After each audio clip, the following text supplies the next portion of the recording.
ఆ నియోజకవర్గంలో ఓ ఎస్ఐ తీరు ఇబ్బందులకు గురిచేస్తోందట. ఆయన తీరు నేనే మంత్రి నేనే పోలీస్ అన్న చందంగా మారిందట. వివాదాల కేంద్ర బిందువుగా మారిన ఆ ఎస్ఐ తీరుతో అక్కడి ప్రజలు విసిగిపోతున్నారట. తమను కాపాడిన మహాప్రభు అంటూ కొంతమంది ఆ ఎస్ఐపై ఉన్నతాధికారులకు సైతం ఫిర్యాదు కూడా చేశారట. అయినా సరే ఎలాంటి చర్యలు మాత్రం తీసుకోలేదట. ఇందుకు కారణాలేంటి? ఇంతకీ అసలు ఆ పోలీస్ స్టేషన్ ఎక్కడ? ఆ ఎస్ఐ ఎవరు? Let's watch the story.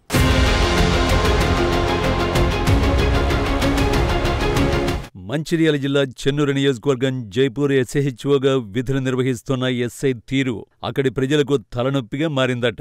Chennur ఎమ్మెల్యేగా గెలుపొంది మంత్రి పదవి దక్కించుకున్న వివేక్ వెంకటస్వామి అండదండలు తనకు మెండుగా ఉన్నాయని, తనను ఎవరు ఏమీ చేయలేరని తన సహచర పోలీసు అధికారుల వద్ద బహిరంగంగానే చెప్పుకుంటున్నారట. జిల్లాకు చెందిన మంత్రి వద్ద పనిచేస్తున్న గన్మెన్ది ఎస్ఐది ఒకే ఊరు కావడం, గన్మెన్ ఆ మంత్రికి దగ్గరగా ఉండడంతో ఎస్ఐ చేసే పనులకు అడ్డు అదుపు లేకుండా పోతోందట. కేసుల నిమిత్తం పోలీస్ స్టేషన్కు వెళ్లి పనులు చేయాలని ఒత్తిడి తెస్తున్న నాయకులపై కూడా ఎస్ఐ మంత్రి మనిషి అంటూ బెదిరింపులకు పాల్పడుతున్నారని నియోజకవర్గంలో పెద్ద ప్రచారమే జరుగుతోందట. ప్రజా సమస్యలు పరిష్కరించాల్సిన పోలీస్ అధికారి ఇలా మంత్రి పేరు చెప్పి ఫిర్యాదుదారులను బెదిరించడం నియోజకవర్గంలో హాట్ టాక్ గా మారిందట.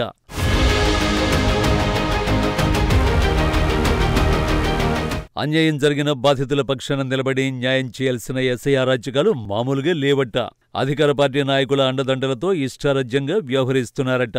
న్యాయం కోసం స్టేషన్కు వెళ్లిన బాధితులపైనే కేసులు పెడతాను అంటూ బెదిరింపులకు పాల్పడుతున్నారట. జైపూర్ పోలీస్ స్టేషన్ పరిధిలో రియల్ ఎస్టేట్ వ్యాపారం జోరుగా సాగడం కూడా ఎస్ఐకి కలిసొచ్చిందట.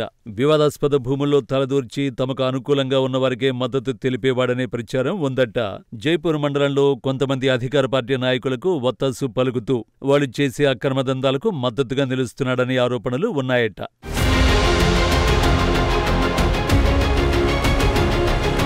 జైపూర్ మండలంలో వరిధాన్యం కొనుగోలులో భారీ స్కామ్ బయటపడింది. అక్రమాలకు పాల్పడ్డ డీలర్ శ్రీనివాస్ అనే వ్యాపారికి సహకరించారనే ఆరోపణలపై వేణుచందర్ అనే సీఐని ఉన్నతాధికారులు సస్పెండ్ చేశారు. సీఐ సస్పెన్షన్ కు ఎస్ఐ కారణమని పోలీసులు బహిరంగంగానే చర్చించుకుంటున్నారట. ఈ కేసులో ఎస్ఐపై కూడా అధికారులు చర్యలు చేపట్టాలి, కానీ మంత్రి అండదండలున్నాయని చర్యలు తీసుకోలేదని పోలీస్ శాఖలో గుసగుసలు వినిపిస్తున్నాయట. కుటుంబ కలహాలతో శ్రీరాంపూర్కు చెందిన ఓ కుటుంబంపై జైపూర్ పోలీస్ స్టేషన్లో కేసు నమోదు కాగా, అమ్మాయి తరఫు వాళ్లు అధికార పార్టీ నాయకులు కావడంతో ఎస్ఐ వారికి అండగా నిలిచారనే టాక్ ఉంది. మహిళా పోలీస్ స్టేషన్కు పంపాల్సిన కేసులో అత్యుత్సాహం ప్రదర్శించి తమపై బెదిరింపులకు పాల్పడ్డాడని బాధిత కుటుంబం ఉన్నతాధికారుల దృష్టికి తీసుకెళ్లారట. అయినా కూడా ఆ ఎస్ఐ తీరు మారలేదట.